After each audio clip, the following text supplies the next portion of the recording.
maybe, but I got you pegged. But I don't know what to do with those tossed salads and scrambled eggs. They're calling again. The Couch Session, a therapeutic time for us to come together and speak our minds and hearts freely, without judgment, raw, uncensored, open, and honest conversations amongst friends. A platform for entrepreneurs and aspiring entrepreneurs to promote their businesses and gain exposure. Playing only the dopest local music. Organized conversations, discussing anything and everything, where every session you'll get a laugh and a lesson. The best podcast for the culture. You are now listening to The Couch Session. This is a Couch Session Network production.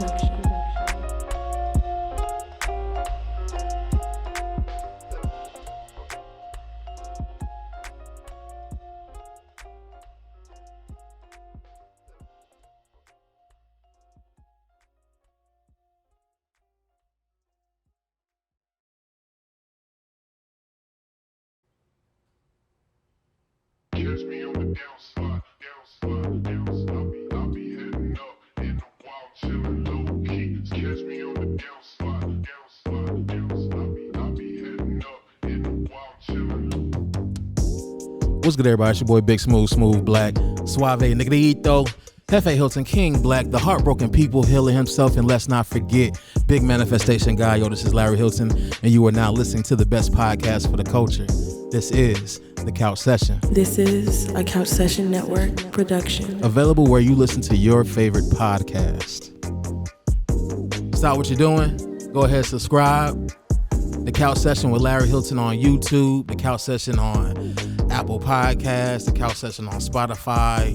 Every major streaming platform. Just type in The Couch Session and subscribe. Like, share to a friend, share to a friend's friend, share to your mama, your daddy, share to everybody. There is a podcast out there that suits everybody. Everyone may not suit you, but there is one for you. I want to give a thanks. You know how this show goes. I want to give a thanks to my man Fresh. I appreciate you, my brother, for pulling up today and just being here once again. My co-host. Thank you, my brother. Already, bro. Thank you. Yes, sir. Yes, sir. I want to give a shout out to the illustrious Shan. I appreciate you, Shan, for just being a great team member from 6 hours away. Thank you so much. And last but not least, y'all hear me say, and it's not a facade, you know what I'm saying? I get thanks all the time. Am I lying? Don't I get? Yeah, I get thanks because I'm very grateful for being able to have somewhere to shoot, because this podcast is important.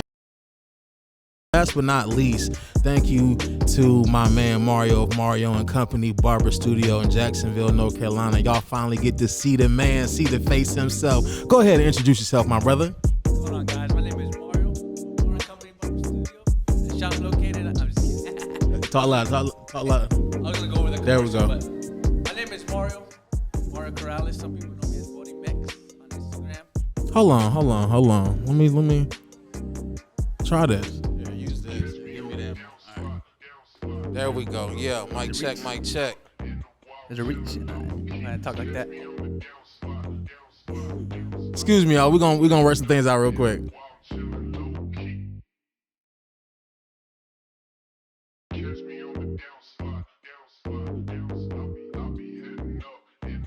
Test. Yeah, this is Mario Corrales, owner of Mario and Company Barber Studio. Appreciate Mac for getting me on this podcast. For sure. I told you we was gonna do one day. I told you we was. You've been telling me for a while. And we finally. I had to get my momentum up. I couldn't come in. Can you hear me? Yeah, I hear you good. Okay, all right. I couldn't come in half-assing it. You know what I'm saying? I had to make sure. Since it's one of them podcasts where. Hold on, I want to make sure my level's all right. Yeah, it's kind of wavy. It's wavy. Yeah, we're gonna work it out though. I think it'll pick up at the end. Right. I didn't want to. I just want to come correct, bro. Yeah. Sometimes we have our hiccups with this show. Sometimes a tripod goes out, or I forget a memory card or something like that. I know when I came in, I was like, dang, got the whole setup. It's a lot more behind the scenes than people can see. Yeah, hold on, let me do it. You gonna talk into that part. Right? Oh, okay. All right. Oh, dang, that's a big difference. Big difference. Yep. All right, Mario. How we do every session, we start off with a mental health check, but we're gonna do the music first, and then we're gonna get into the mental health and how everybody doing. All right. So this artist, y'all, I've played this music before. I've talked about him on the last pod, Curator of Atmospheres. I talked about him on that pod. Said I was going to talk about him on this. And actually, I didn't talk about him. I said I was going to talk about how I met him on this podcast.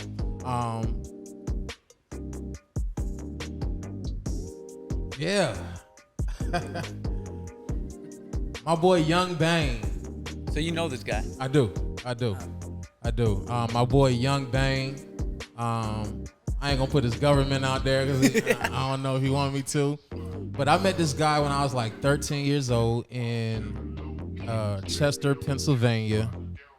I went to go spend time with my dad for the summer, and I just wanted to chill in the house all day, bro. Just with my dad. Like when I went to Chester, Pennsylvania, I just chilled with my dad. That's all I cared about, and maybe some cousins every now and then. He wanted me to meet another kid. He didn't want me sitting in the house playing games all day. I didn't want to meet him. So finally ended up meeting him. He walked me over there. And he was a cool kid. You know what I'm saying? He had Fruity Loops in his room. He was making beats. And I ain't gonna hold you. I saw his progression from when he first started to now. It was to the I feel you, and then my mind's like, got some work to do, or like I ain't feeling that, to him sending me music and me still listening to it, giving it a chance, and still finding something that I liked about it. Plus that was my boy, to the moment we're at now where it's like, yo, send me music, because now it's just he does great music. That's my dog. I'm ready to listen to it. Yeah, that's my dog. This is called Play-Doh. Play-Doh by my boy Young Bane. We're going to go ahead and get into this. Y'all know who this is. Big Smooth. This is the Couch Session, playing nothing but the dopest local music. This is Play-Doh by Young Bane.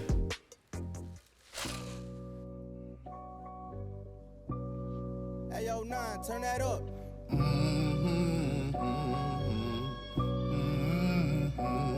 like this joint.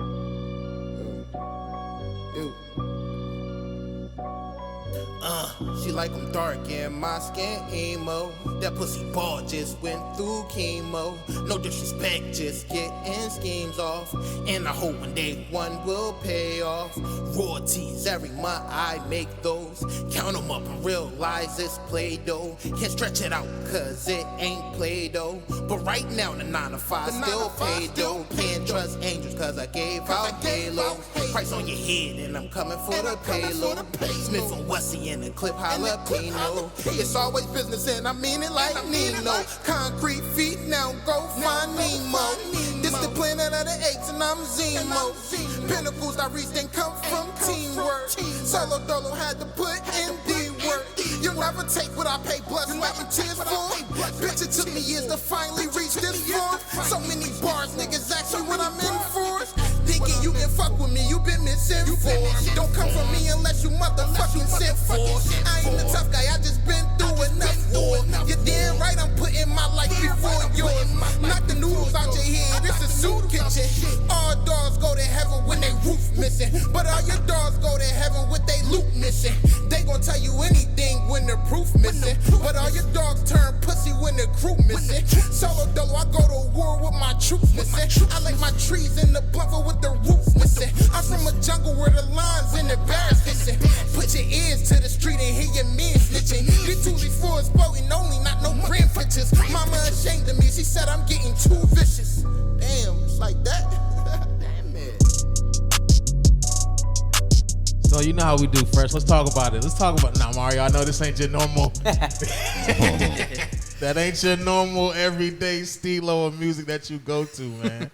But what me and Fresh do, we talk about that. He asked me when he sent it to me. He asked me what I thought about it. I fuck with the whole thing except for the beat didn't drop to at the end. Same. Is it? You liked it? Everything else was fire. The bars, like it was a good song. Got a nod to it, but I just wish the beat either dropped earlier or not at all. For sure. Mario, you listen to rap music? I do, not as much as you would think I would, but I don't listen to music at all as much as people think I would. Not even the Spanish music. I hear like mainstreams, but I'm not like digging deep on the next song to drop. Got you. Anybody, you know what I mean? So you're not a music head. Yeah. Got you. It's crazy because talking to him? the other you know, the Chateau downtown. They wanted me to DJ, and that was one of the things because they needed a DJ, and DJs make good money. I was gonna try it out. Did y'all find one? They have a couple, like 2 or 3 that they rotate through. But the thing is, whenever they told me about it, I was like, I don't know much about music like that. I'm kind of honestly a little insecure about the music I should know. You just gotta dive in, bro. Especially because when I was raised in Puerto Rico, I wasn't around old music. So people are like, what? You don't know this song? My wife knows more. She's younger than me. She knows way more songs than I do. Especially the classics. Stuff I should know. I feel you. So how's your mental health, bro? Good. You know, that is always a good question, especially in being a barber in the barber chair. You know, we go through so many people, so many heads every day, and mental health was a struggle in my life at one point. I mean, really? A lot of people know my struggles with addiction and stuff like that, and that is something I've never really have brought out to public, and a lot of people that know me personally definitely know. I'm not ashamed of it. It was just I always say it's a chapter in life that I went through, but I know a lot of people that do struggle with it, and it's something to definitely acknowledge. But I'm doing good. I'm doing great. You know, the family. You know, I got the newborn, and it takes a lot of patience, man. My kid today had a blowout. Word. Shit everywhere. Oh, a blowout. if you have kids, you know what a blowout is. I heard like that happens. Sometimes I heard it's inevitable when you have a baby. Yeah, sometimes This is the thing though. My wife probably get mad at me telling this on the podcast, but she wasn't home, and I have him, and he'd been eating all day, and I was like, babe, he ain't changed no poopy diapers yet, and she's like, well, maybe try the gas drops because you know, tummy a little tight, a little unsettled. I gave him a little more than I should, and man, it made a disaster. And that's what caused the blowout. All up his back. It was crazy. Got you. Fresh, how's your mental health, man? It's decent. Could definitely be better. Could use some work for sure. You know, I give you a number. I'm my bottom fucking 6.2. 6.2, and we do numbers out of 1 to 10. Where's yours? I'm about an 8. Okay. That's fire. Yeah. Only because I could be more motivated. That's something. Okay. That's something I always on myself hardest. Yeah. I can do more. Got you. My mental health. I'm straight. Guys, good. I wish I had a little bit more money in my pocket. But you know what I'm saying? That'll come.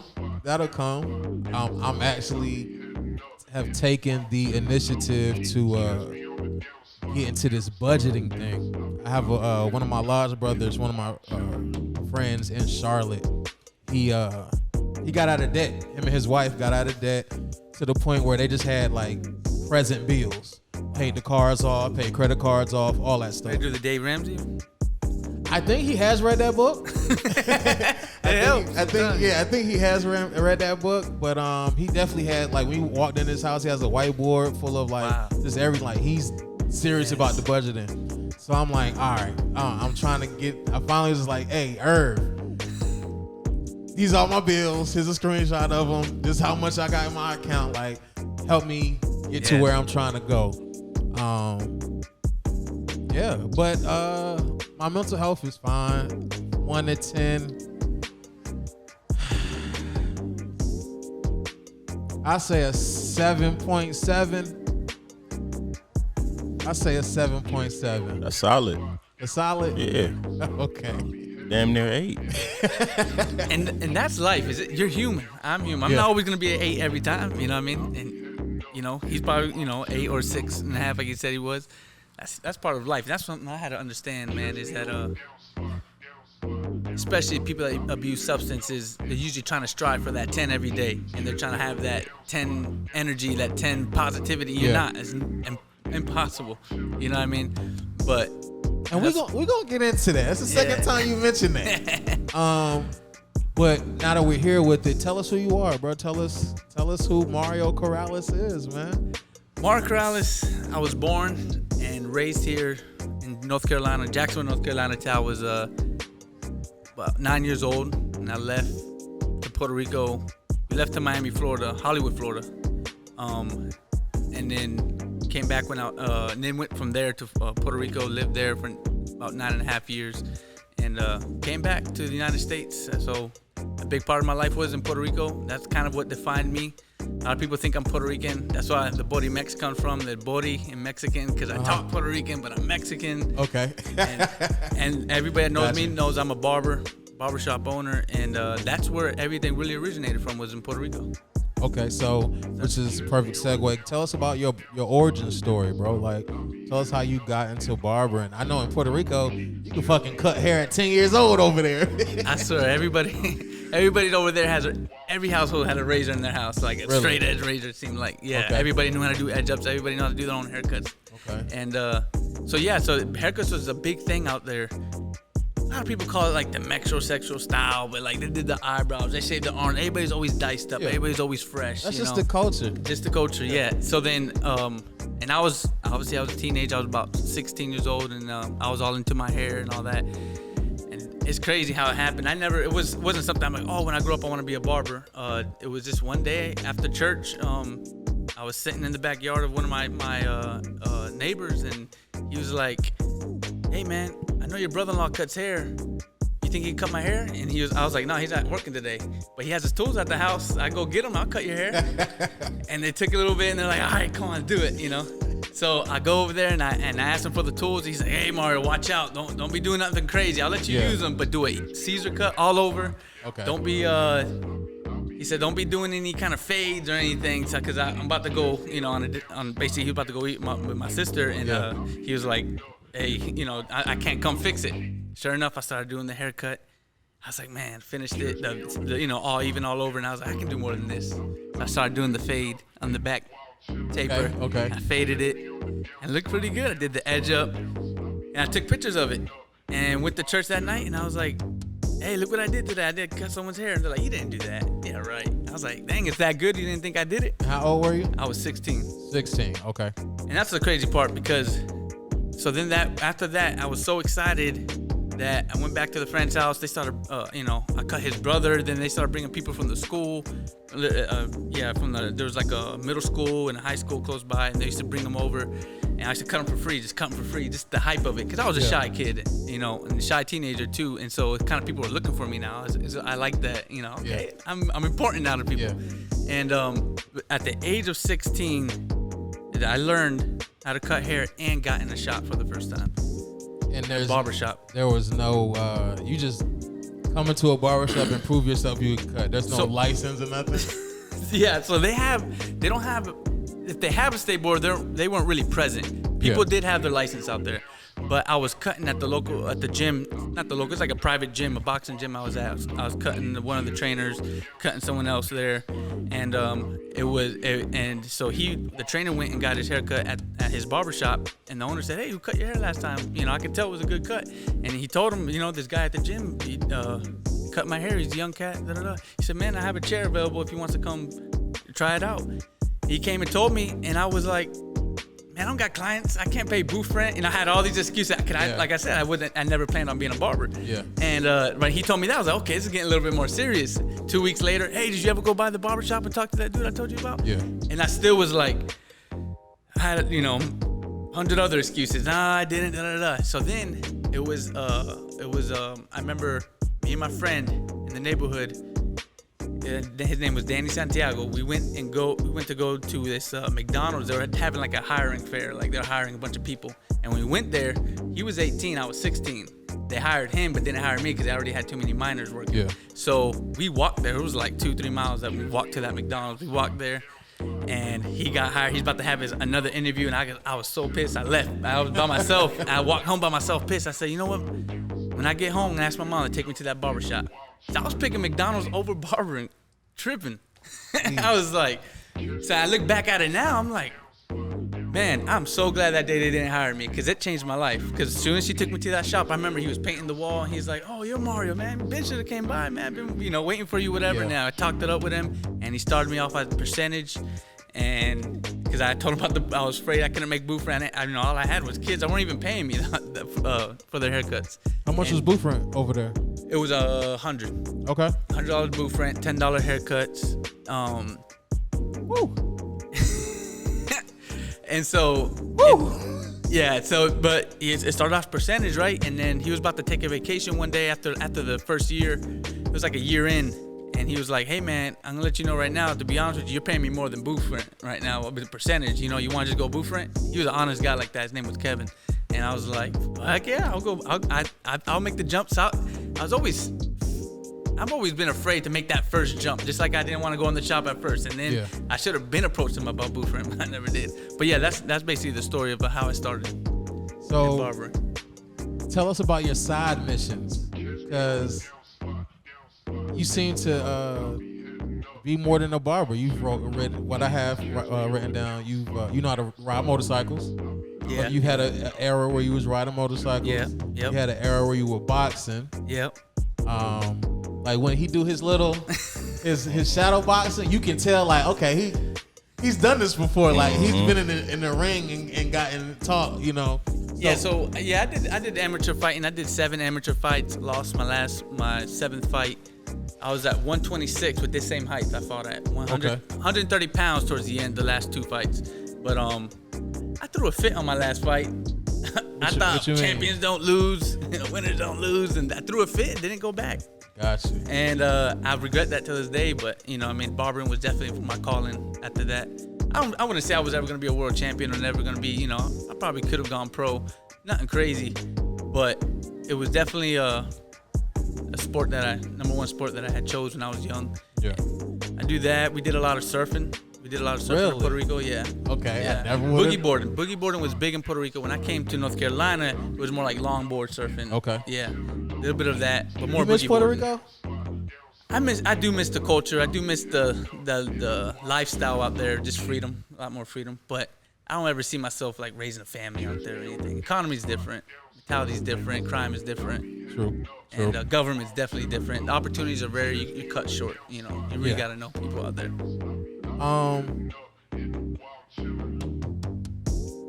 You're the shop owner of, this is what I tell my clients and walk-ins, the biggest shop in Jacksonville.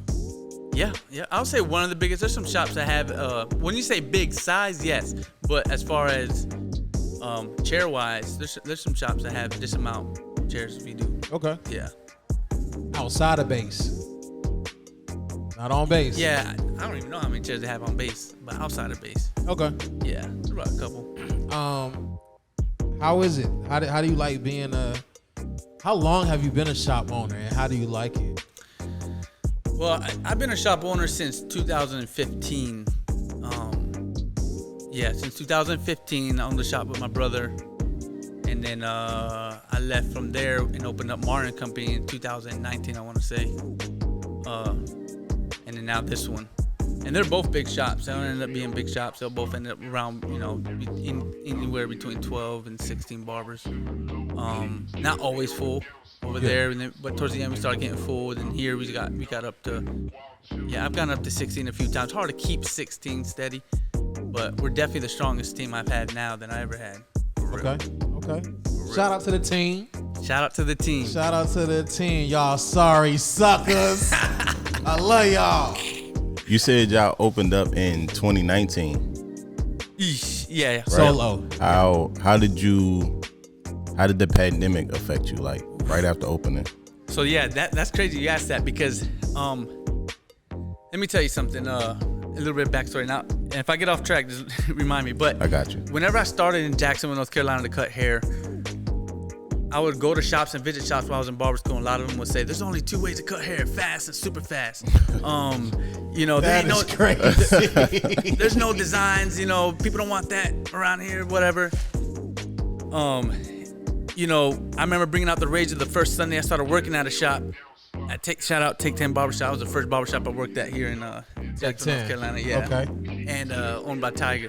And you know, you're gonna learn how to not, you know, use that razor on Sundays and, you know, the speed cutting and all that. But I was like, you know what? I stuck with what I knew and what I liked to do and what I knew would make a difference. I just seen a bigger vision than just doing high and tights. And I'm telling you, it was bad. It was bad at some points. Just around town, now, you know, over there, but just around town, people would be like, you know, let's skin these turkeys. You know what I mean? When there was so many military at the time too, and cause it was right during the war, right after the war, and so they'd be like, skin these turkeys and all that. So what I'm getting to is I learned how to evolve and move on with the new trend or the new styles of haircuts and not just be stuck. And I would see these older guys that were here and they were stuck in a mindset like, we ain't wasting our time doing that. We're just using vacuums and, you know, fast and super fast and blah, blah, blah.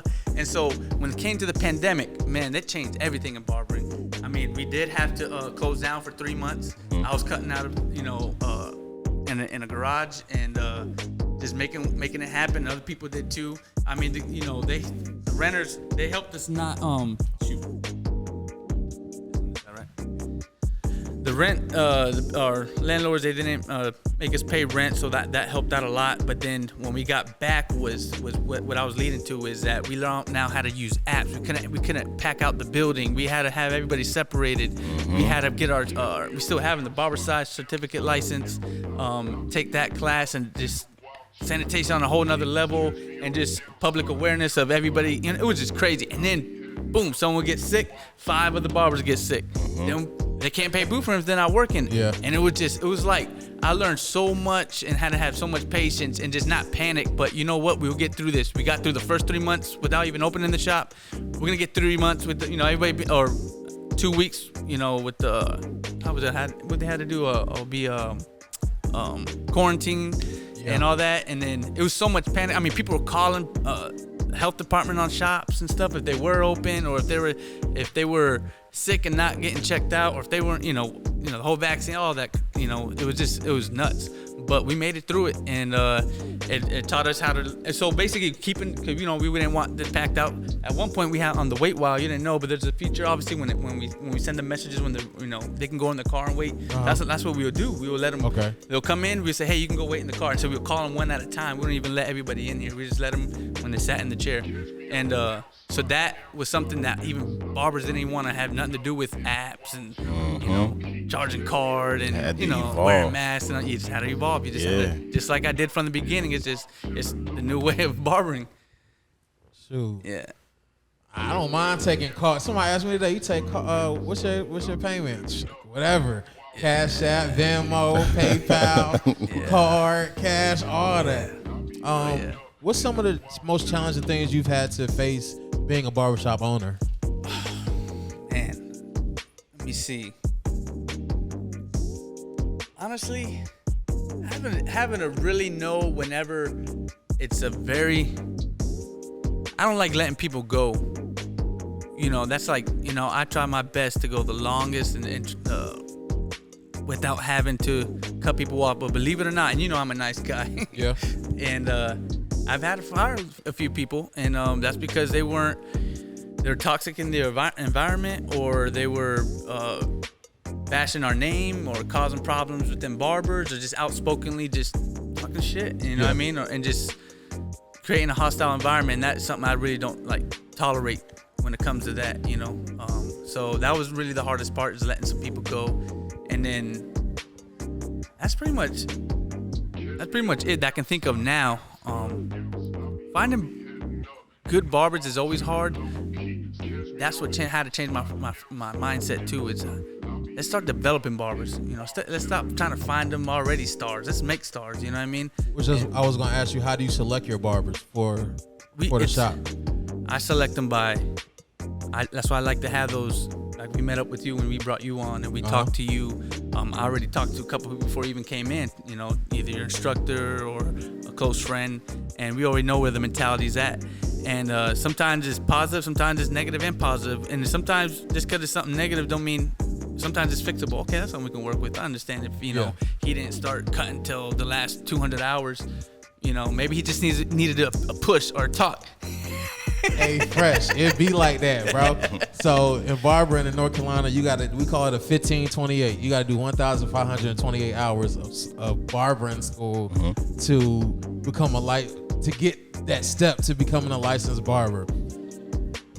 Bruh, sometimes out of the 15, folks don't start cutting hair until like the last 2 months of school, bro. Because they know that, all right, I have to touch clippers. I have to touch shears. Like, I have to touch an actual living human being. I ain't start too late. I'd say I started late enough. Actually, I started late with the shears. Using them shears and scissors. I want to say that was the first haircut in your chair, too, is... Bruh. Some shears. Bruh. Get through that shit. I'm thinking, you wouldn't imagine who sat in my chair. I'm thinking I'm ready to do, so I already know that I'm not it got to a point where I gave up of trying to cut hair in school because I didn't know nobody in New Bern willing to come sit in my chair. It's like getting a new bar. I don't know how to cut hair, but let me cut your hair. That's basically what it is, unless you have like a team of supporters behind you in your hometown that'll come. So I just said, fuck it. I'll just wait till I get to Jacksonville and I start doing walk-ins.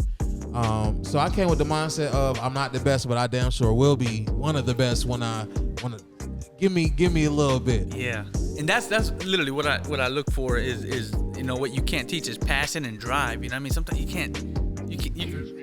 you can throw all kinds of tools at them and they don't use them. They don't utilize it. So I guess those things like passion that you can't teach, professionalism. You can teach people professionalism, but that's something you already want to see that in them is that, and then the willing to learn and to be there, and you know, and being available. You know, wanting to really commit to it, because this is one of the things you're only gonna get out of it as much as you put in it. You know, and a lot of people don't understand that. And that's why I always like to hammer down the basics. If you just get the basics down, which is showing up to work, you know, whether it's 7 to 8 hours a day, 5 days a week, there's no way it can go wrong. I mean, if you just do the basics and those things of being professional, being passionate, and being respectful, and just being there at work, you're better than most of the barbers out here. And not running from haircuts, Oh my God, I be hating that. Cause don't get me wrong, like we all run from haircuts, but it's a running like I done did 6 in a row. I don't feel like doing this one. Like, but then you have some people who just like cut that motherfucking hair. You ain't doing nothing. You ain't doing nothing. Cut that hair. That's the only way you're gonna learn. That's the only way. That's how I got good at designs. Cause like I said, when I was young, I was very timid. I was very like shy, and so people would ask me for stuff I did not know how to do, but I was low-key afraid to tell them no, or like I just felt shy. I was like, I'd rather do it than tell them no and break their heart, you know what I mean? So I'll do it, and then I'll actually come out good. I was like, oh shoot, and that kind of made me keep doing design, just doing stuff that was challenging me that I really didn't want to do, but I didn't want to say no. I want to get lit with the designs. The one time, see, certain things I just won't do, especially on like certain people. You can tell, like, you have clients that be like, nah, do it. I trust you, bro. Like, hair grows back, man. It's nothing. Oh, God. The one time I should have said no, we just talked about this. The one time I should have said no, when somebody asked for a design, I said, fuck it, I'll do it. Bro, I had to call the police on this motherfucker, bro. Oh, yes. I had to call the police, bro, and he got a tint fade. Tint fade was fine, but then he wanted the juice just to swirl. Mm-hmm. And it just, I wasn't proficient in a perfect, now I can do it.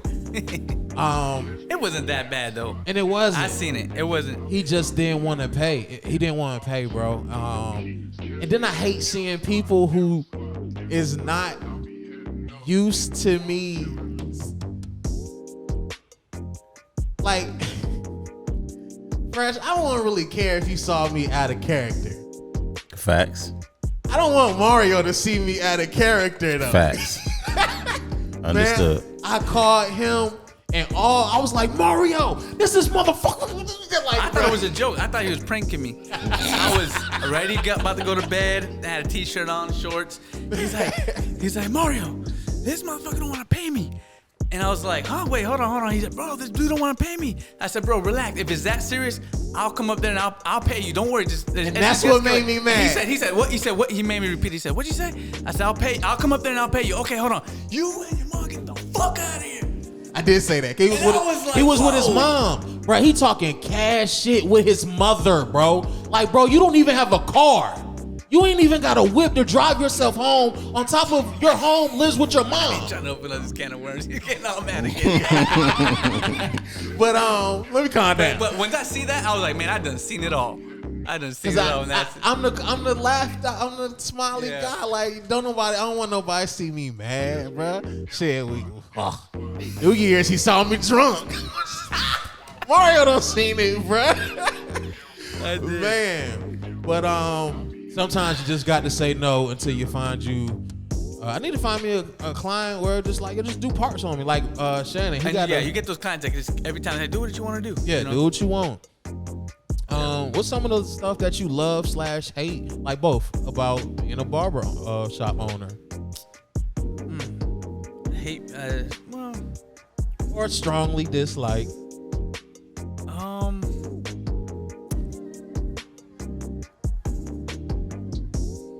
don't know. They ain't really much that I can say that I don't like. Obviously, I don't like standing all day, but I do it. You know what I mean? I guess I was one of the things is what I should have done was take care of myself coming up is wearing compression socks more, especially when I got older. Do I need to get some of those? Well, for me and my, it's kind of like a heritage thing. My mom, she had a lot of veins and gotcha. So it depends on the person. If you're starting to feel like their legs starting to swell up, and you can tell when you take off your socks and you have a little swelling. Yeah. You start using compression socks at least half of the time, or at least on weekends. And that's something I wish I would have started earlier. I'm doing better on my legs now.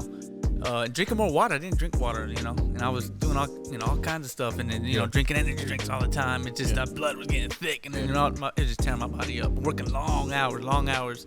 It's having that balance that I do now is something I wish I would have.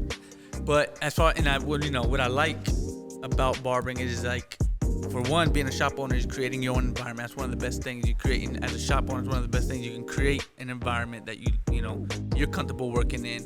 And then also as a barber is the same thing. Is you can once you start getting good, you can start filtering out the clients that you want to keep and the ones that you don't in a nice, respectful way. I see barbers all the time, barbers that quit the barber game because they don't know how to fire a client, or they don't know how to release themselves from certain energy, man. And I'm telling you, it would drive people crazy. Letting one person drive you away from your career is crazy. And it's not one, it's multiple. And it's just to have a clientele that are just cheap, that are just nitpick and this and that. I got the worst clients too, but I put up with them. But they got other good things about them than only the bad. And I put up with some stuff. But imagine if 5 people that day were like that one client. That's when I'm like, you be like, you know what? Fuck this. I'm not coming back, yo. Yeah. What do you love? What do you love about being a barbershop owner? Oh, that was one of the things. Setting the environment, and then being able to make my own schedule. And I'm telling you, man, it's an unlimited. Like I said earlier, is the more what you're gonna get out what you put in. And I know this is something that if I really put in, I'm gonna get that money. Yeah. That I put in. A lot of people can't do that. They're salary or hourly. You know what I mean? And this is something that you're gonna see the results the more you put into it. And everybody gets haircuts every day. Yeah. So from the moment I'm here to the moment I leave, I'm cutting hair. And I'm gonna try to maximize that. Same with prices. Same with all that. That's what I love about it. It's just I'm gonna get out of it as much as I put in, and a lot of people can't say that. So I know this is your second shop. Yes. You say you started one with your brother. Let's talk about doing business with family, because you also broke away from doing business with your brother to do just continue doing business with family. But I'm pretty sure there's a good side. You have a bad side of working with family. You have a good side of working with family. Yeah. Tell us about working with family, bro. That was a big impact in my barbering career. It's being in business with family. I've had both sides. I've had the good side. I've had the bad side. The main thing with that is you got to be upfront all the way around. One thing about when I had the shop with my brother, it was a great shop, and there was tons of talent. It was groundbreaking in this town at the time, you know what I mean? And it was growing so fast, but with no structure. Gotcha. And that's what kind of started drawing us apart, and a lot of other stuff. I'm gonna go down that rabbit hole, but it was definitely for one, get an LLC. You know what I mean? Everybody has equal saying. Everybody needs to have access. You know, all parties need to have access into the bank account. Don't lie. Don't be shady, and just be honest and upfront, and know your place. If you're the barber, you're the barber. If you're the silent partner, you're the silent partner. You know, if you're both are the barbers in the business, then know your place too. And then always come to an agreement. Meet halfway if you have to, but just talk it out. And then that was one of the things. We were young too, and the respect there wasn't there. The respect wasn't there. What's the age difference between you and your brother? 1 year. Okay. He's a year older than me. Gotcha. Yeah. I'm 33, 34 right now. And same parents? Yeah, same mom and dad. Raised together. Okay. Yeah. He came back to the United States when he came to the United States is when I became a barber. Okay. And so that's when I started taking my path, you know. But and then with the good side of business, it was there's times, man, like I said, I've had a chapter when I was going through it bad, and the ones who held it down was my family. My father-in-law, my wife, you know what I mean? They're the ones that I remember we had a big meeting. We were going to have a dinner.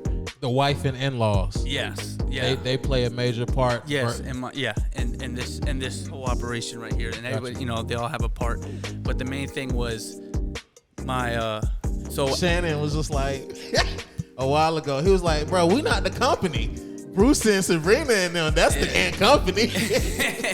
I was like, oh, that makes sense. You guys are part of it too. I know. Like, you know, it all comes in play, you know, and that's why I always say it's a team, and we are kind of like a family all together. That's what I like about it, is it's the way we own the shop and run the shop.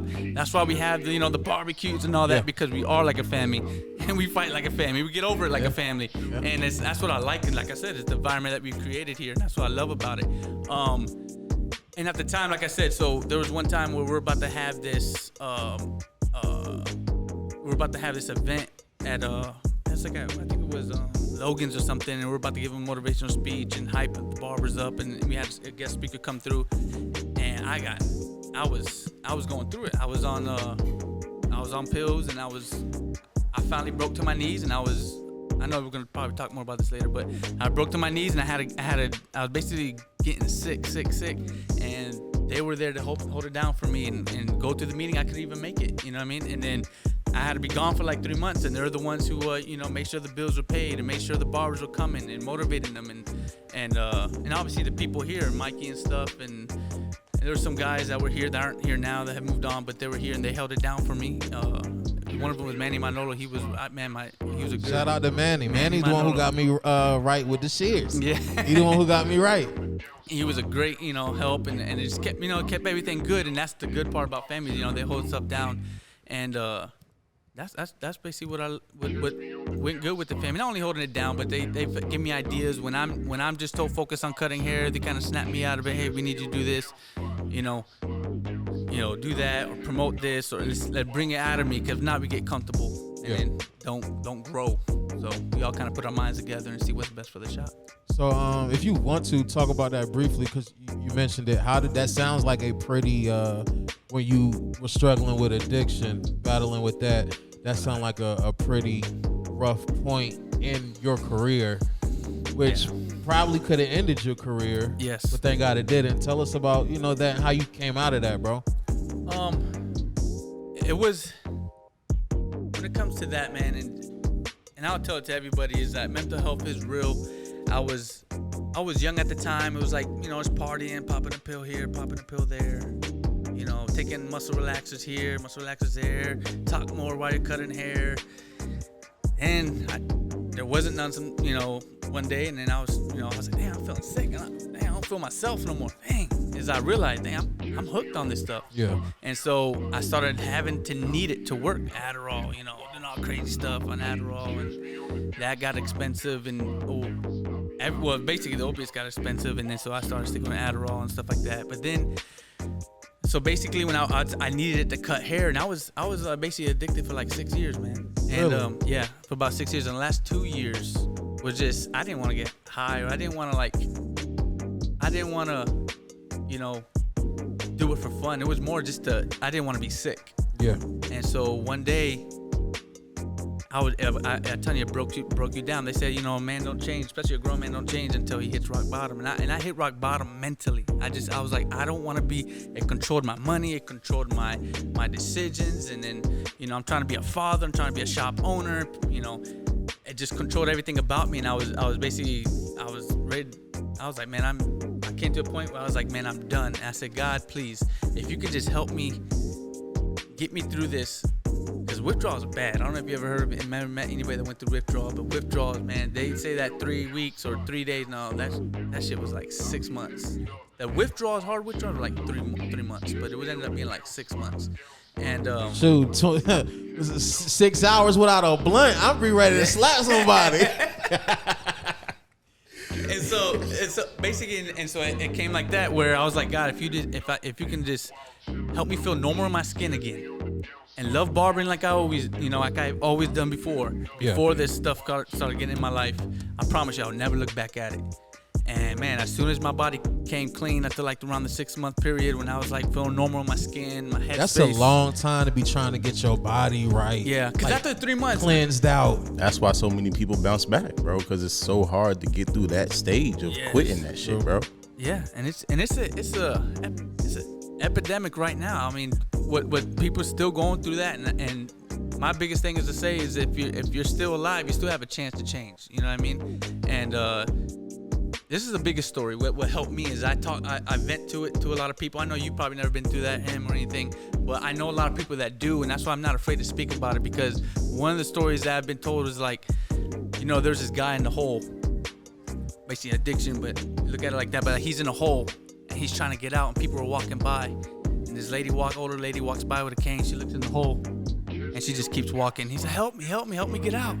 So another guy comes by, walking a dog, and he looks in there, shakes his head, keeps walking, like, see, please, someone help me get out of this. Sure enough, this one guy comes in, middle-aged guy comes in, he jumps in the hole. He's like, what the hell? You were in the hole together now. Why you jump in this hole with me? Yeah. You're supposed to help me get out. Why you jump in? He said, calm down. I've been here before. I'll teach you how to get out. And so that's why it's important to talk about it, because so many people have been there that can help you get out that hole. Like, people were there for me, you know what I mean? Yeah. That have related stories, have been through the same struggles with families or without families. But that's what, that's why I like talking about it, and I can go on and on about it. But yeah, that and it was a chapter in my life, and I'm not proud of it. There's a lot of times where I wasn't there for my daughter. Having my son now is the second chance to come around and really be the dad that I wanted to be present. And Shout out little Mario Jr. Yeah. Yep. Also, shout out to Bruce, Sophia, and then the family, Sabrina. the Corrales, Sabrina, the Corrales and Weaver family as well. So what you were just saying about the pills and then doing business with your brother.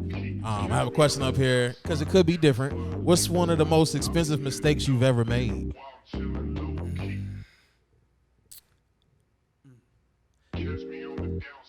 This isn't probably what you expected me to say, but as I had just opened up the shop over there with my brother, and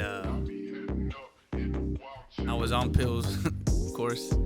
I was letting a friend use it was an R6 I had, a Yamaha R6. I let him borrow my motorcycle and never brought it back. He straight up stole it from me, straight up. But I was so occupied with the business and addiction.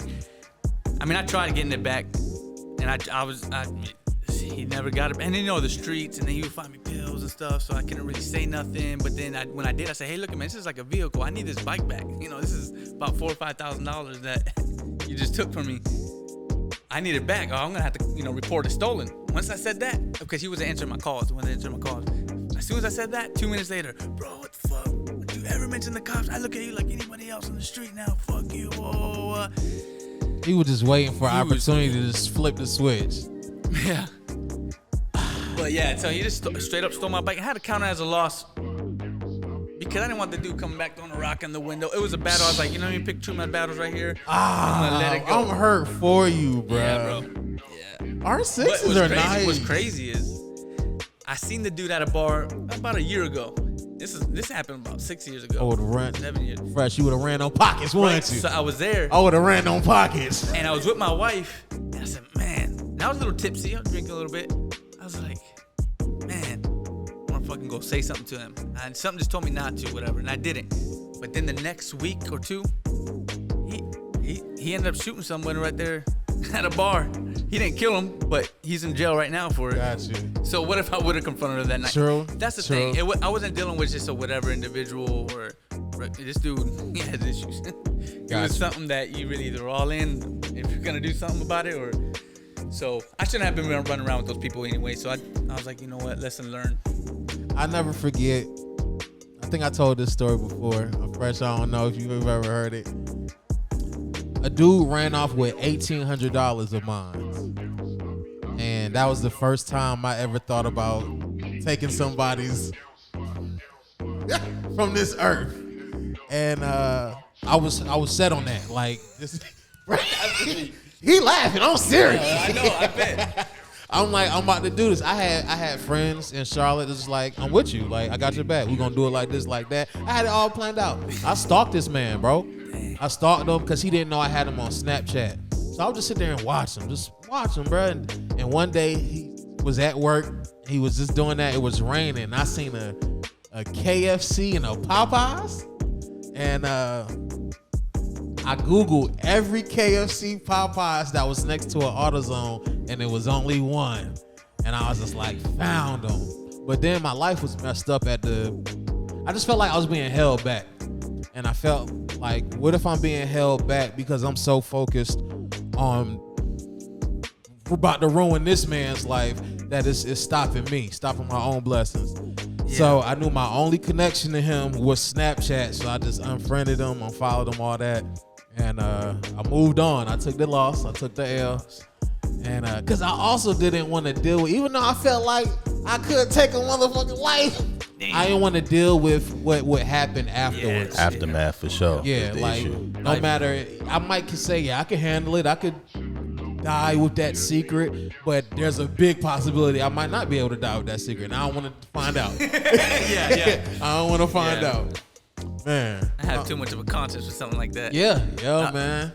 Like, you know what? I just, and the money was for a car. And I couldn't get a car after that, bro. I was so heated, yo. What would your top 3 pieces of advice be to someone starting a barbershop? For one, best 3 pieces of advice is location, parking, and have at least, depends how big it is, but at least 2 or 3 candidates that are gonna for sure work with you when you open. Maybe two, because then again, depending on location, if there's walk and flow. Okay, let me back up a little bit. Have your own clientele first. For sure. Be making some progress in your because we've seen it happen multiple times. People that open shops and don't even got their own. They're depending on walk-ins. Yeah. Make it to where you can afford the rent and everything with your own clientele and be able to sometimes even give people clients. Because that's how it was with me. I was giving people clients, and I can get them. Hey, you get them, and so feed off. So at least 1 or 2. Nobody in the shop wants to cut his clients, bro. His cuts be perfect. It's like, yo, I don't want to come. I don't want to do that. But yeah, everybody. I won't say everybody, but that's what I do like about the shop. Like, they friendly, bro. I done heard stories before being a barber that there are asshole hater barbers that don't want to see you thrive, that don't want to help you. So to come in here and be like, yeah, Mario gonna be gone for a week, I get bookings from people I have never met before, And it's like, oh shoot, you're Mario's client. And sometimes I don't know. They're like, yeah, normally I come to Mario. And I'm like, oh shoot, I'm one of Mario's clients. So yeah. But yeah, that's the main thing is having your own clientele and be able to afford the rent by yourself and the bills, the overhead by yourself, and then location and parking, and then and that's just the juice of it as far as and then bringing on barbers, because you don't want to have to need a barber. You're gonna want a barber, especially when you first open. I want this guy because he's good. He has a good head on his shoulders. Now, I need him because I gotta afford the rent. You know what I mean? That's the position you don't want to be in. So that's probably the 3 biggest things. But yeah, I gotta pee. Can I go pee quick? Damn. This can you? I can hold it. You can hold it? Yeah. Because I don't do no editing. I just straight through. Straight through? Yeah. I got you. You sure? Cause I can. My wife is gonna be laughing because she knows I pee all the time. Pee's like an old man. Go pee, bro. Go pee. Real quick. Yeah, we'll go pee. I can hold it. Fresh, how you feeling, man? Feeling great, bro. You got any questions, man? Anything on your mind, bro? Nah, you know I'm gonna let them fly when I do. For sure.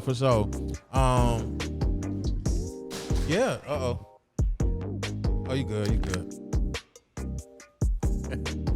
But little bathroom break for my man. This is the motherfucking couch session. What we got next? I can't tell y'all who, but I'm gonna drop in a series. I'm gonna drop a series. I'm not gonna say what this series is because I want to finish it. Like I want to do a full series and then drop it. Unlike when I did my praise break series where I talked about all my experiences of growing up and being raised in a church, where I did like 3 and I just stopped after a while. But stay tuned for a series where I'm gonna do probably like 4 to 6 sessions. It's gonna be fire. But shoot, what other sessions we have fresh coming up in the future, man? Got a few. It ain't nothing we can talk about though.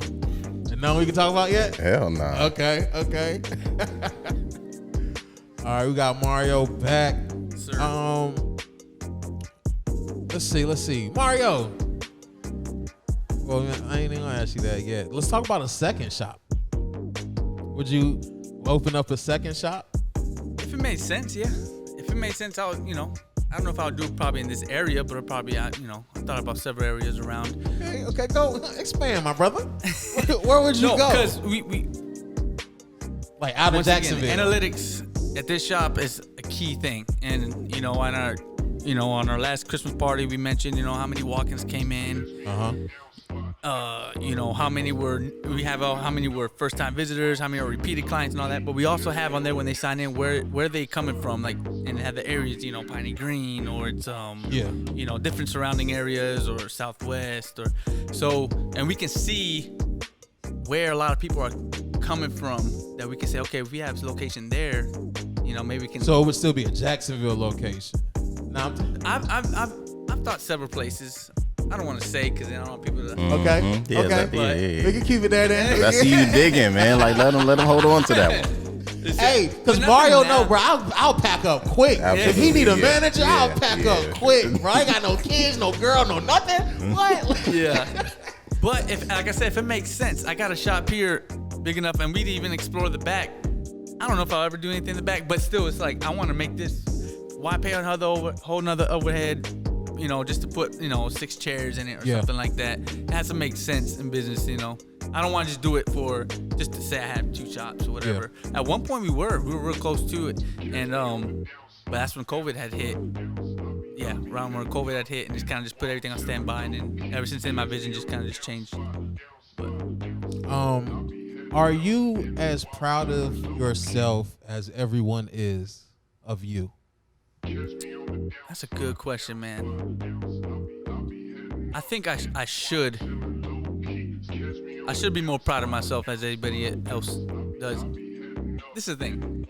A lot of people look at me like, oh, Mario, great haircuts, man, that dude has, gone so far and done so much and led such a good example in Jacksonville and changed the game in Jacksonville and all that. And I see that, but I also see the unperfected Mario. Like I said, I've been through struggles. I don't see myself. Basically, when you see people that done great things, there's always a story behind it, how they got there, the struggles that they got there. I knew it was a struggle for me to get there. That's why I said I should be proud of myself of more than I am. And I am proud of myself, but not as much as I should be, because I have accomplished a lot, and there's a lot more to go. And being 33 years old, still going strong, and still not being the barber that fell off, you know what I mean, or the guy that's still stuck in his ways is so I would say I should be. There's a lot of things that my wife tells me all the time, man, you really should actually be more excited than you think, than you are. You don't show that much excitement. I was like, yeah, it's because I don't know. I just don't look at it like everybody else looks at it. But definitely, I am proud of myself. And when you ask me questions like that, it does help me, like, check myself. It's like, you know what, Mario, tap yourself on the back. You do sacrifice a lot to get where you're at. And bro, we the same damn age, bro. Yeah. I be looking at that and I'm like, I be pocket watching. As you saw that on the note, I be pocket watching, and I've heard Joe Budden talk about this before.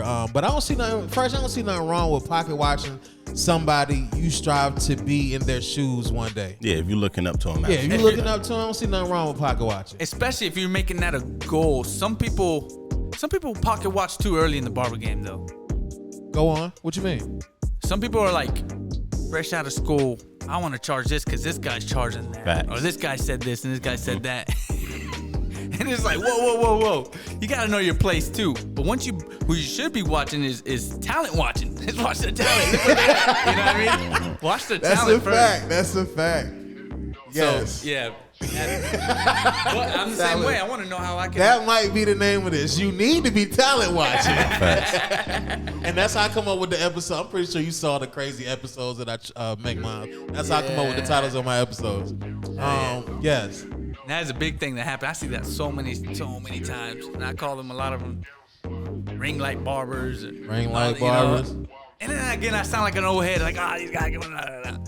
But it's true though, man. There's a lot of people that hide behind that ring light and want to charge $50, and it's like, whoa, slow down. Know your area, know your talent, but right now, if someone can't, if I was in a shop and I was running a chair and I seen another barber making a certain amount of money and my skills are about where his at, I'm gonna try to see how I can get there too. Ain't nothing wrong with that. It's about growing. How about, okay, you're making this much, you're making $500 a day every day? Okay, well, what I gotta do? I gotta get faster, I gotta be more precise. What I gotta do? Let me start doing what you're doing. You know what I mean? And I don't think there's anything wrong with that. That's healthy competition right there. Prime example of a week or two ago. I feel like I'm at the point where I give a nice haircut. I give a very good haircut, but now I want to take it up a level. Like, I want to excel. Yeah. So that's when I asked you. I was just like, you know what? This guy give a fade in like 15 minutes, bro. A full fade, bro. Don't ask me how he do it. Don't ask me how he do it, what he do it, bro. But that's what I'm trying to get, bro. That's how I'm trying to get. A 20-minute fade. You know what's money? You know what's money I could make, It depends on the hair. It depends on the hair type. But my appointments are set at 30 minutes.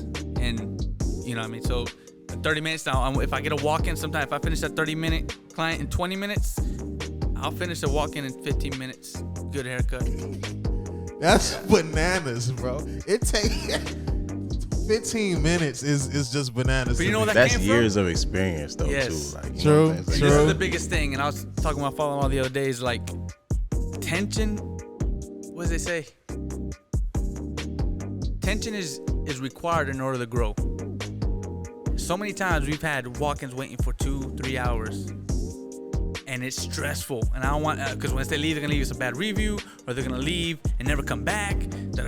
All this going through my head, and it's tension. And I'll have to put myself under pressure. I might get a little behind, or let me just, get this haircut out and get that guy in. And that's how I got fast. Is that tension of trying to clear the lobby, or is getting people out without them having to wait too long, and all those circumstances that put me in where it's high tension that got me better. Like pressure make diamonds type exactly, shit. Yep. Gotcha. Exactly. Is that 15 minutes with the beard too? 15 minutes with the beard. No. Or that's just haircut. I can do a haircut and beard in 30 minutes too. I got, now it is an hour on my, when you book it on the app, it is an hour. A lot of them do take an hour, but I do it. Like if I cut a walk, and I can do it pretty much. But see, my normal day-to-day haircut and beards are enhancements. And, Okay. a lot of extra stuff. Yeah. So you mentioned earlier you do have a son. I want to read it how I wrote it. If your son didn't want to be a barber or any parts of the business, would you be okay with that? Yeah. Oh yeah. Oh yeah. Yeah, I would. I'm about to say He's gonna be a barber. Before he can make up his mind, he's gonna have clippers in his hands. For sure. He's gonna already know how to cut hair. And he's gonna decide. Even if he don't want to be a barber, at least he's you know probably how gonna to get an cut. illest fade. Absolutely. And then he chooses a different route, but he's gonna have clippers in his hand before he For makes sure. any decision. For sure. He'll, if you want to take that road, he could just walk down that road easily. Could you ever been like in life completely broke? Yo. Yeah. Yeah. So ever since I learned how to He said yes. ever since I learned how to cut hair, I was never completely broke ever again. Like I always at least had $20-$25 in my hand. And I've talked about this with other barbers too. And so that's something I want to give my son. So if he's in college one day or wherever, he can make his change. You never go hungry, basically. Ain't that what I said, bro? Somebody told me, they said, Larry, I ain't never seen a broke barber. Facts. And I was like, ooh, I like that. And it be to the point where, like I said, I'm budgeting. So I got food at the crib. I'll spend all my money on just to get caught up on bills. Damn, what the hell? I just lost my train of thought. What the hell I was talking about? Son, barber. Oh, but I know if I go to work tomorrow, I'm going to have... It's today the second slowest day of the week. Wednesday. It's the second slowest day of the week. I made $200. Hell yeah. Yeah, $200. Hell yeah. Bro, and that's... Mario would have made like 8. You know?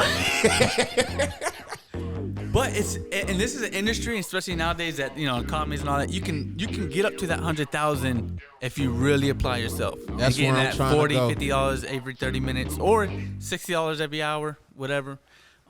I've said this on the pod. Before I was a barber, I was making your average $22,000 a year. Yeah. And now I did March. I just added up from January to March, and just projection, or if I keep that going, I make $60,000 a year, bro. And that just blew my mind. Like that, I just went up $40,000 from going to school for 10 months. Yeah, So I know I got some, we're going to talk about that, but I have some other barber ideas where I feel like it's going to boost me up that $40,000. Let me hold on. Yeah.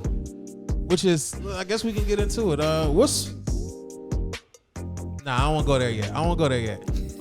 You don't feel like you're too comfortable where you at? I get that all the time. I get too comfortable. And so to give you some context of what I mean by that,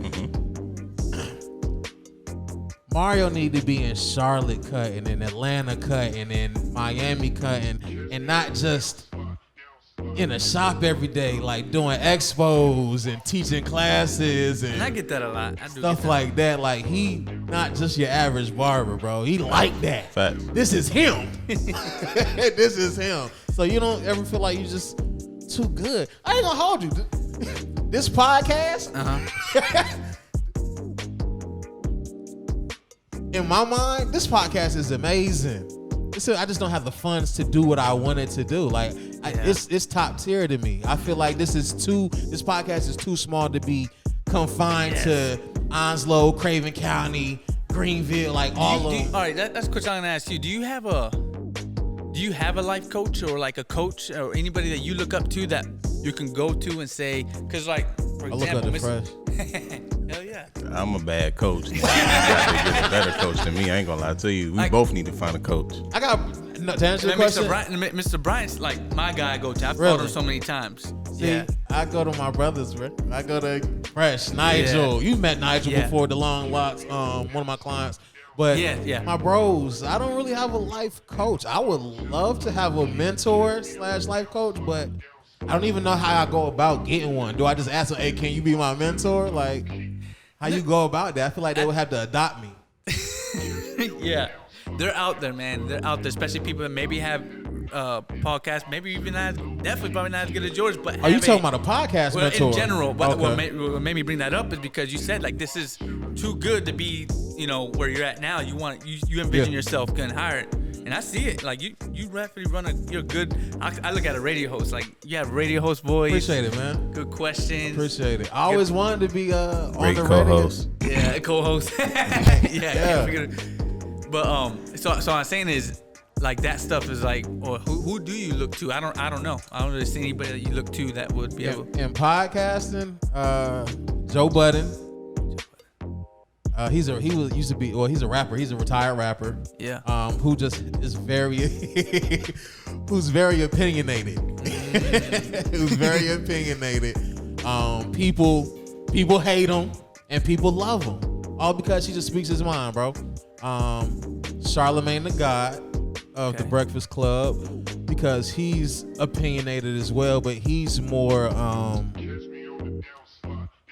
mainstream, so he can't cuss like that. He can't really say what's on his mind like that. But he has another podcast with Andrew Schultz, who's a comedian, where he says wild shit. So I say Joe Budden, but we're not talking about me. We're talking about too. Yeah, I don't. But I look at honestly, I look at my peers. I'm not worried about. I want to be better than these niggas out here. Yeah. That's like me doing the podcast. Like, oh, you do a podcast too? Let me look at you. That ain't got nothing on mine. Yeah. I'd rather make sure I'm running, because do you know I don't know if you might not know, I don't know if you know either. They have North Carolina awards. I don't know what kind of, like, North Carolina what awards for barbering or for like media, podcasting, the upcoming rapper, upcoming R&B singer. And last year they had somebody who won for the best podcast award, and I want to get there. Get in that. I want to get there. Wait, let's go back to. Do you feel like you too small for? You too big for? No, Jacksonville? I don't, and that's all I was gonna say. No, I don't. I don't think I'm too good at all. I think I'm still got a lot to grow. I think now I finally got a solid foundation, structure, and vision of who I want to be in the barber game, what route I want to take. And like basically who I choose to be around now, and I envision, and social media is a big influence on the barber game, and it's definitely benefited the game, and it's also hindered the game, and that's something that can easily distract people from not being themselves and not really accomplish their goals, because they get distracted taking this route, doing this, and wasted time on that, man. And time is definitely valuable, especially in the barber game, and I want to make every day valuable. But it's more than just cutting hair. I've seen that now, and it's more than just making a video.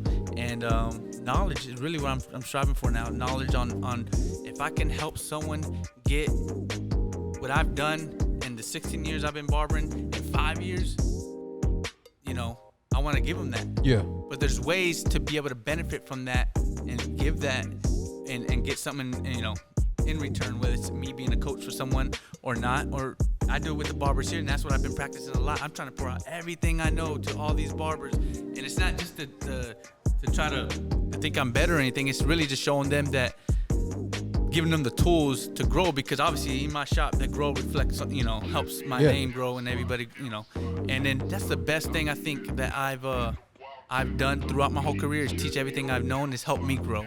It does help me grow. I've been around a couple barbers that, I remember this one barber, he knew how to sharpen tools and knew how to, do all the stuff, but he would never teach us how to do it. And I'll go ahead and say his name is Clark, Devin Clark, man. Rest in peace. He used to work for us. He was prior military. Okay, I heard about him. Beautiful family, man. This dude, he had more clippers than everybody in this shop. He had like, I heard about him. Yeah, so you already know, and every people hearing this know. And that guy, man, is he had a lot of knowledge, but he didn't leave us with the knowledge. Like, sometimes when I ask his wife, hey, can I go see, where the code book is at? And I can see because he knew some stuff. And we would go back and forth. The reason why he didn't want to teach people, and I get it, is because no one respected the game as much as he did. And he's taught people a few things that when he would teach people, they'll take with it and then do something, twist his words or do something different. And so he's like, I'm not teaching nobody anything I know. So teaching is like, to me, my route is where I'm trying to go in this game. Okay. So you said that that you don't think you're too big for the city you're in, and you also said that there's some things you still can learn. Because this city is growing, I'm growing with it. I feel like. What's one of the things as a barber owner, a barbershop owner, that you could work on? Man, as a barbershop owner,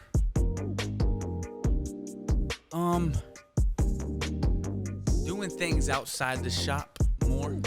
Doing more stuff outside the shop than rather than inside the shop, whether it's the community, fundraisers,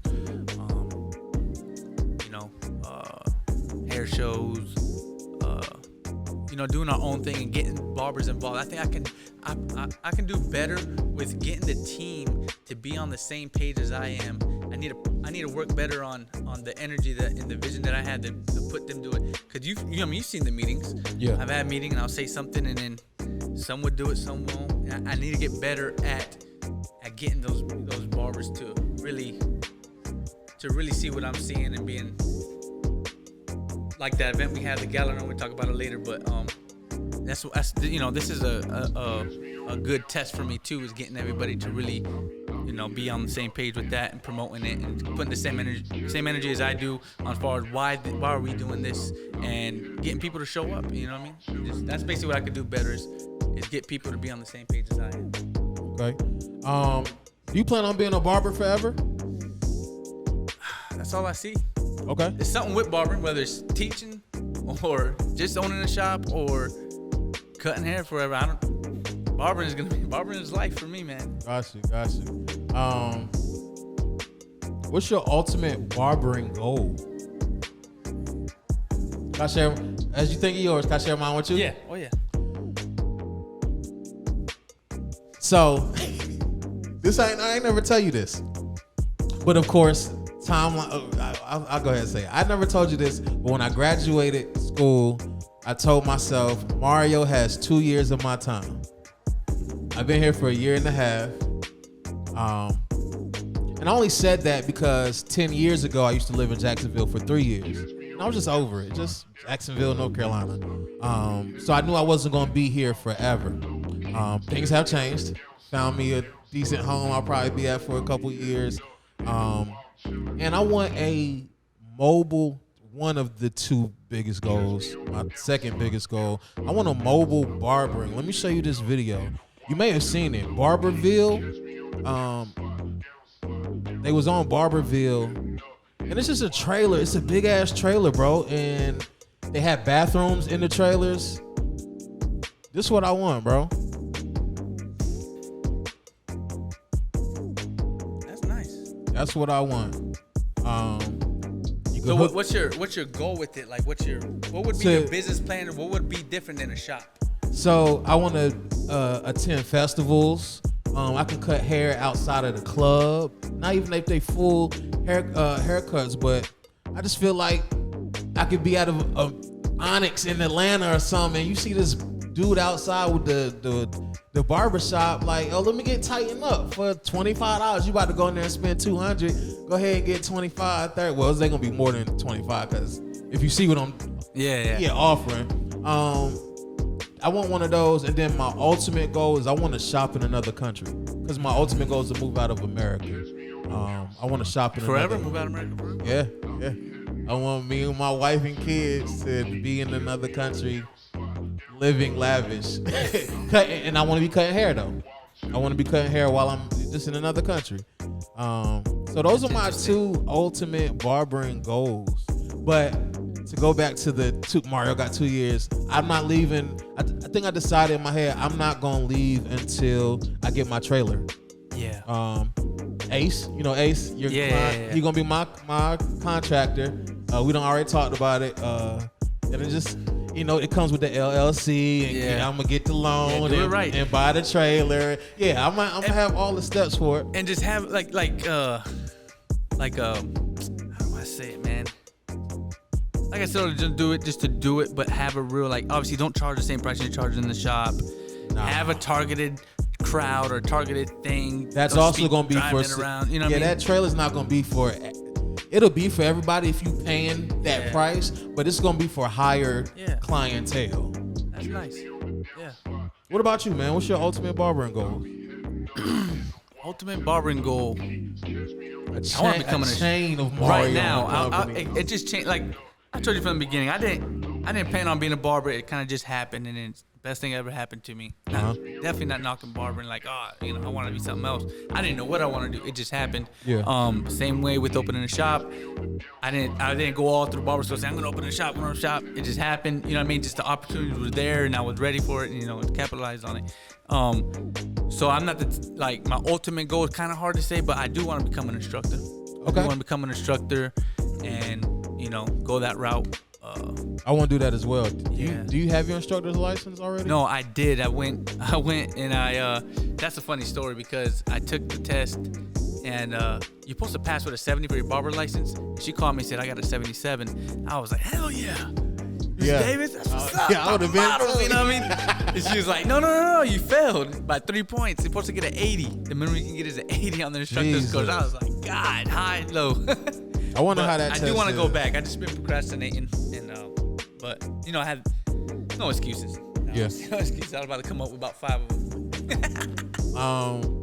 I want a different couple shop. Like I would love to open a shop with Corey. Yeah. I would love to open a shop Corey's a with good Corey. dude. He's solid. Man. Yeah, that's why. That's why I want to open a shop with him. I got a cousin in Pennsylvania, Chester, Pennsylvania, and she's a braider. But she's making well over like 120, 130, like out of her living room, bro. Just braiding hair, multiple clients. She's doing what you doing, only she just braiding hair. 10 clients a day, just braiding, bro. I want to open up a shop with her because I know she don't want to be in Pennsylvania, in Chester forever. So I'm like, man, if I could just the funds, bro. Just people be having $1 million ideas, and it's just like, yo, it costs some money. And that's everybody's problem is one has always have the ideas. And I've been like that. I'm always like that. But to connect the dots and to connect them together is always the hardest part with any company. I mean, you got people sitting in these offices and they all talk about this, but then you got that person that helps you connect the dots. You know what I mean? That helps you. That's why I'm saying that maybe a coach or whatever whatever you're trying to accomplish, get that. Shoot, maybe I've been thinking about hitting up Mr. B just to hit him up, have lunch with him. That dude's powerful, man. He's good. Yeah. I got 2 more questions for you, man. Then we're gonna talk about the Gala. Okay.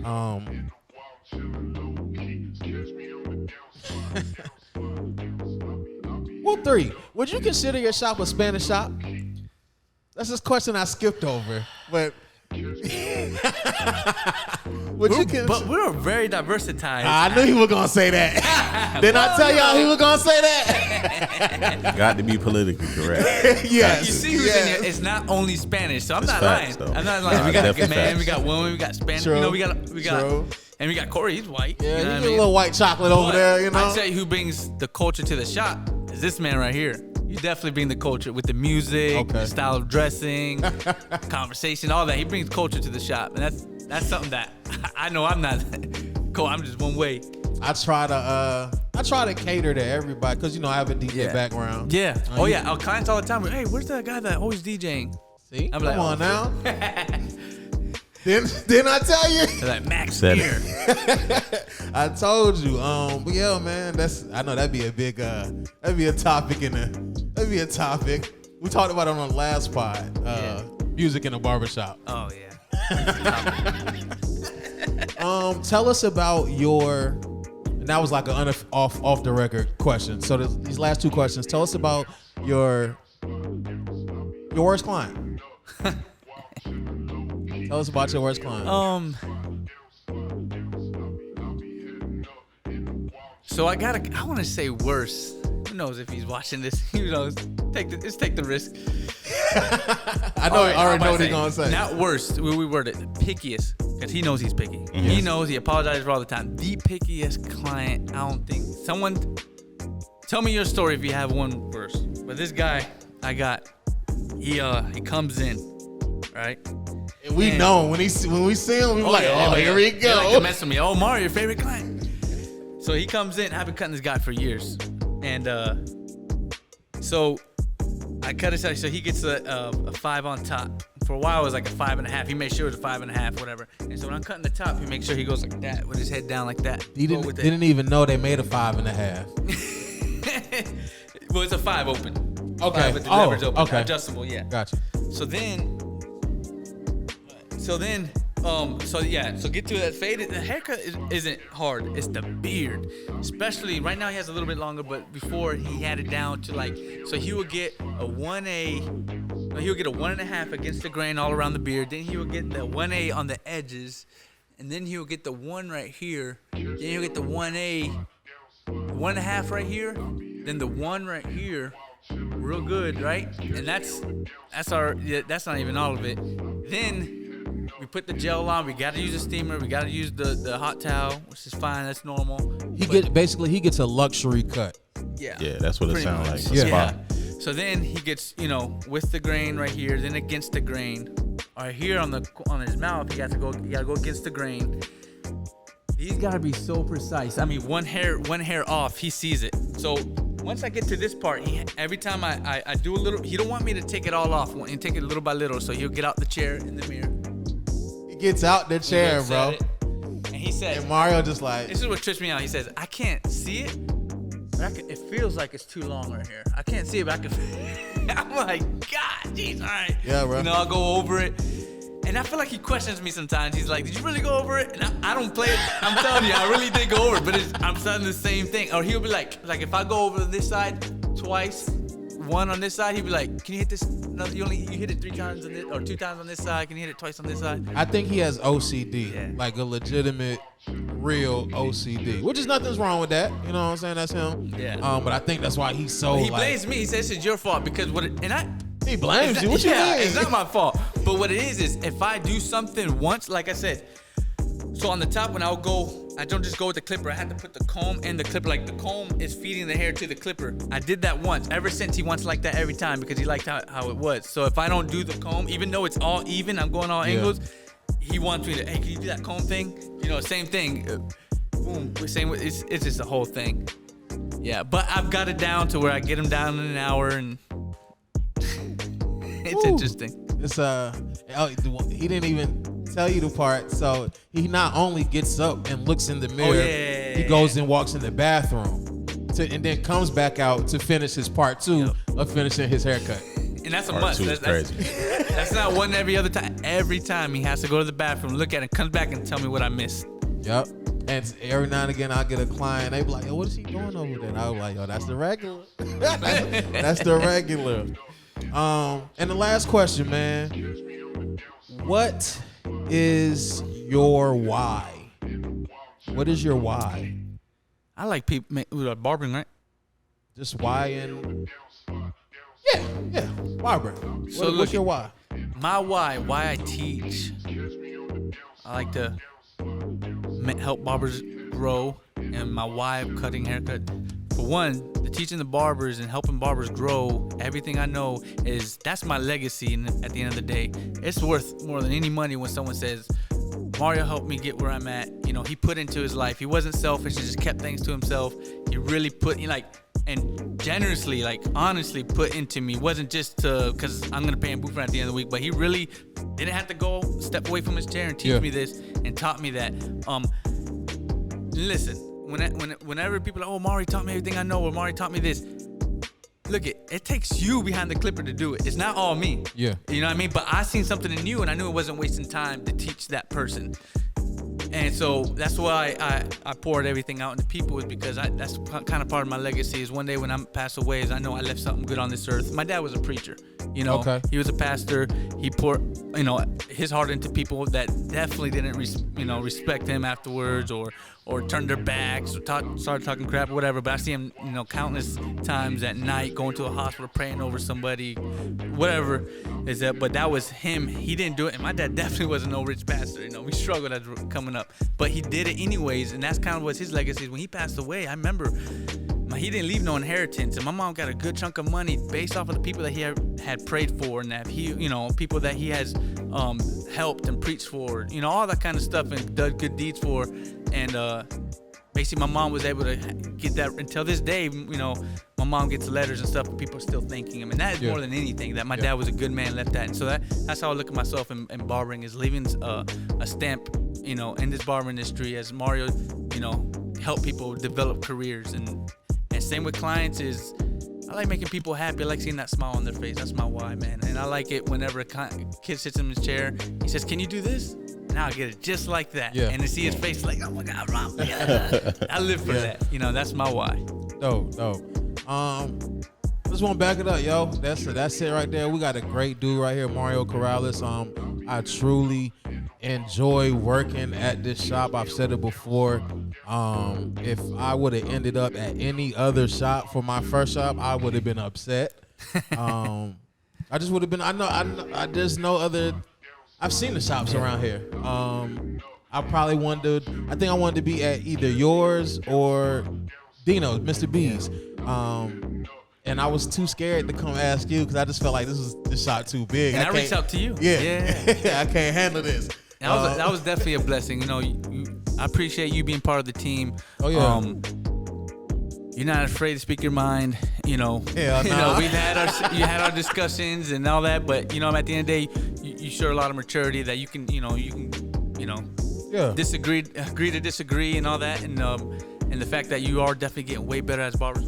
I'm all the way on the other side of the shop now, but when I was over here, I always compliments like, man, Larry got it, and it didn't take long for him to start snapping. And I think now you're gonna take you're developing your own style at this point.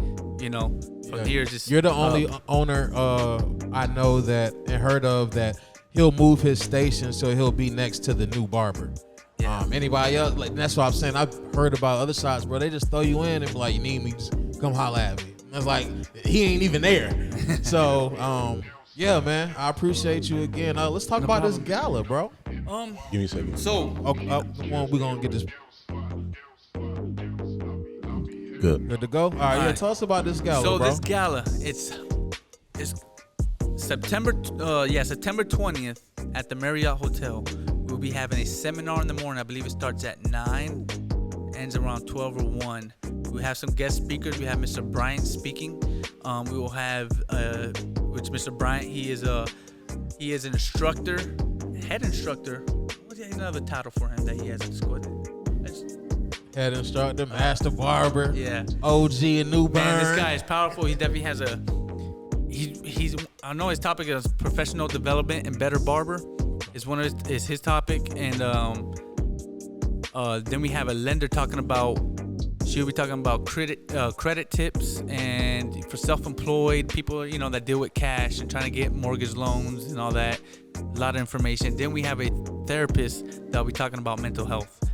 And we said earlier, it's a big thing nowadays, and we all need it. We all need it, and so we're trying to target key things to help people, whether it's mental health, finances, and then obviously being the better barber. And then we have a marketing class. Mr. Bruce will be giving a marketing class, and then his was something else too, professional.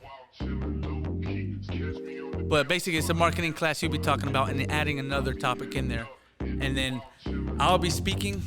My topic is unknown, but I have something cooking. Okay. And but I'll be speaking at the end, closing it out, and then we will be having. So that's in the morning. We'll be having breakfast. We'll be having a break, and we'll be having breakfast. There, nothing too crazy. But at night we're having the gala, and the gala is our 5th year anniversary. It starts at 6 o'clock, and we'll be having a dinner. We have a dance floor. We have a bar, DJ. We have all that. And selling tickets? No, it's free. There we go. We're I'm giving out tickets. Which I was gonna say, hey, you should come out, Yes, brother. for I have sure. to. Yeah. And it's a black tie event, so it's gonna be dressed up. You don't gotta wear a black. People ask me all the time, don't gotta wear a black tie, but it's gonna be dressed up. It's a gala. It'll be a good time. It'll be from 6 to 10. It'll be fun, man. It's gonna be I'm lit, excited. yo. That's gonna be lit. I got a fit. I told you I've been trying to dress up. I'm ready. So yeah, Facts. spread it out, and all entrepreneurs, not only barbers, but entrepreneurs, self-employed for sure, or Tell anybody. Serge to come out. Man, come on. The team is out there. Yeah. It'll be good seminars at the Marriott behind Longhorn. Okay. We'll be located. At the Marriott behind Longhorn. Yes.